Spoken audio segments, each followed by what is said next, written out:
पारुल 10 साल की एक बहुत ही मासूम लड़की थी। उसके सिर पर बाल नहीं उगते थे, इस कारण वो गंजी थी।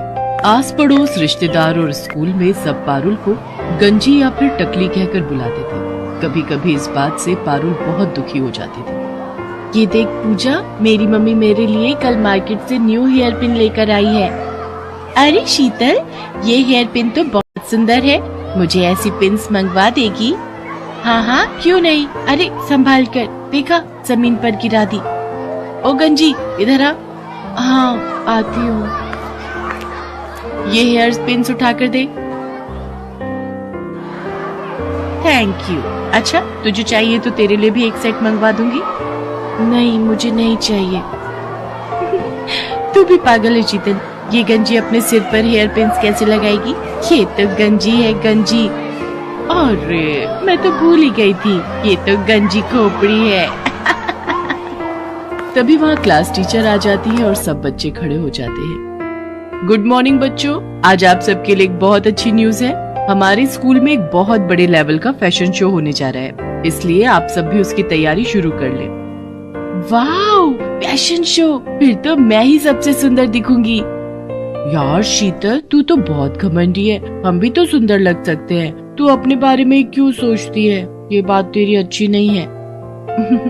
अरे नहीं नहीं, मेरा वो मतलब नहीं था, तुम सब भी सुंदर बन जाना। पर मैं एक रिच फैमिली से बिलोंग करती हूँ, तो मेरे मॉम डैड तो मेरे लिए महंगी ड्रेस खरीद ही देंगे। तेरे मम्मी पापा तो जॉब करते हैं ना, तो तेरे लिए इतनी महंगी ड्रेस नहीं खरीद पाएंगे। और मेरे तो बाल भी कितने लंबे और सुंदर हैं। मैं तो अपने बालों में पार्लर से कोई भी अच्छा सा स्टाइल बनवा सकती हूँ। तुम लोगों के बाल भी बहुत छोटे छोटे हैं, बिल्कुल उस गंजी पारुल की तरह। शीतल की बातों को सुनकर पूजा गुस्से में आ जाती है, पर वो उस वक्त उसे कुछ नहीं कहती। पारुल रोती हुई घर जाती है। पता नहीं कैसे स्कूल में मेरी बच्ची का एडमिशन करवा दिया। सारे बच्चे इसका मजाक उड़ाते हैं, कब तक सहन करेगी?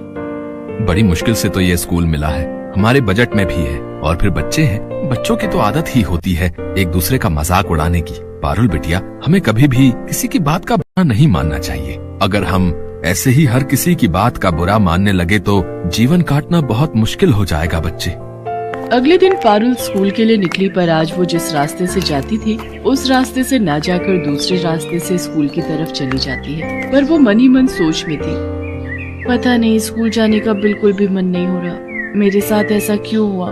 मेरे सिर पर बाल क्यों नहीं है? अगर मेरे सिर पर भी बाल होते तो मैं कितनी सुंदर लगती, फिर मेरा भी कोई मजाक नहीं उड़ाता।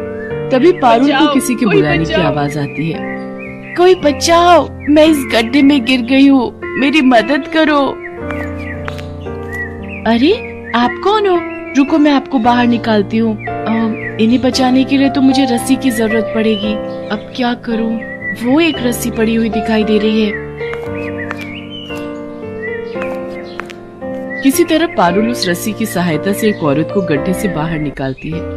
तुम्हारा बहुत बहुत शुक्रिया बहादुर लड़की, तुमने मुझे गड्ढे से निकालकर मेरी जान बचाई।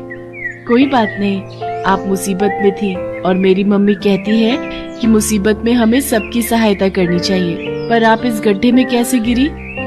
मेरा नाम सोफिया है, मैं एक जादूगरनी हूँ। मैं कल रात जब अपने घर वापस जा रही थी तो रात के अंधेरे में मुझे ये गड्ढा दिखाई नहीं दिया और मैं इस गड्ढे में गिर गई। अगर आप जादूगरनी हो तो आप इस गड्ढे से बाहर क्यों नहीं आ सके? क्योंकि मेरा जादू सिर्फ दूसरों पर काम करता है, मैं अपने ऊपर अपने जादू का उपयोग नहीं कर सकती। तुमने मेरी सहायता की है, बताओ मैं तुम्हारी क्या मदद कर सकती हूँ? तुम्हें अगर मुझसे कुछ चाहिए तो मैं जादू से तुम्हें वो दे सकती हूँ। क्या आप जादू से कुछ भी दे सकती हो? हाँ बिल्कुल, तुम मुझसे जो भी मांगोगी और मेरे बस में होगा तो मैं अवश्य दूंगी। क्या आप मेरे सिर पर बाल उगा सकते हो? सब मुझे गंजी कहकर बहुत चिढ़ाते हैं। मेरे स्कूल में फैशन शो होने वाला है। शीतल रोने लगती है। सब बच्चे फैशन शो के लिए नीचे हॉल में पहुंच जाते हैं। शीतल क्लास में बिल्कुल अकेली बैठी थी। तभी पारुल वहां आ जाती है। उसे सारी बात पता चलती है। तुम चिंता मत करो, मैं अभी जादूगरनी आंटी को बुलाती हूँ, वो तुम्हारे बाल बिल्कुल ठीक कर देंगी। पारुल जादूगरनी को आवाज लगाती है और वो वहाँ आ जाती है।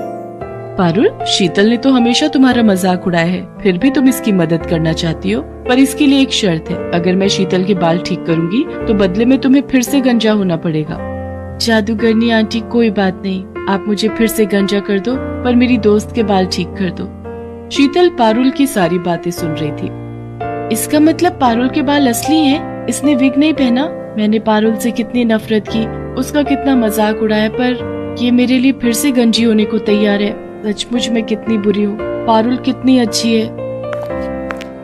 जादूगरनी आंटी आप ऐसा कुछ मत करना, आप पारुल को फिर से गंजा मत करो। मैं फैशन शो में हिस्सा नहीं लूंगी, आप मेरे बाल ऐसे ही रहने दो। चिंता मत करो शीतल, मैं तो पारुल की परीक्षा ले रही थी, मैं ऐसा कुछ नहीं करूंगी। मैं तुम्हें सीख देना चाहती थी, कभी भी किसी से ईर्ष्या मत करना, ईर्ष्या करना बुरी बात है। पारुल तुम सचमुच बहुत संस्कारी बच्ची हो, तुम्हारे माता पिता ने तुम्हें बहुत अच्छे संस्कार दिए हैं, इसलिए मैं तुम्हारे कहने पर शीतल के बाल ठीक कर देती हूँ।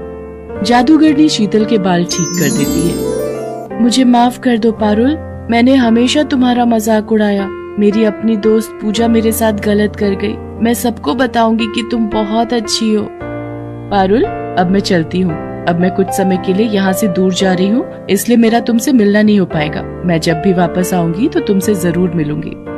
पारुल और शीतल दोनों मिलकर फैशन शो में हिस्सा लेती हैं। शीतल सबको पारुल के बारे में बताती है। शीतल ने पूजा से बात करना बंद कर दिया था क्योंकि पूजा ने जानबूझकर बहुत बड़ी गलती की थी। उस दिन से पारुल और शीतल दोनों अच्छी दोस्त बन जाते हैं।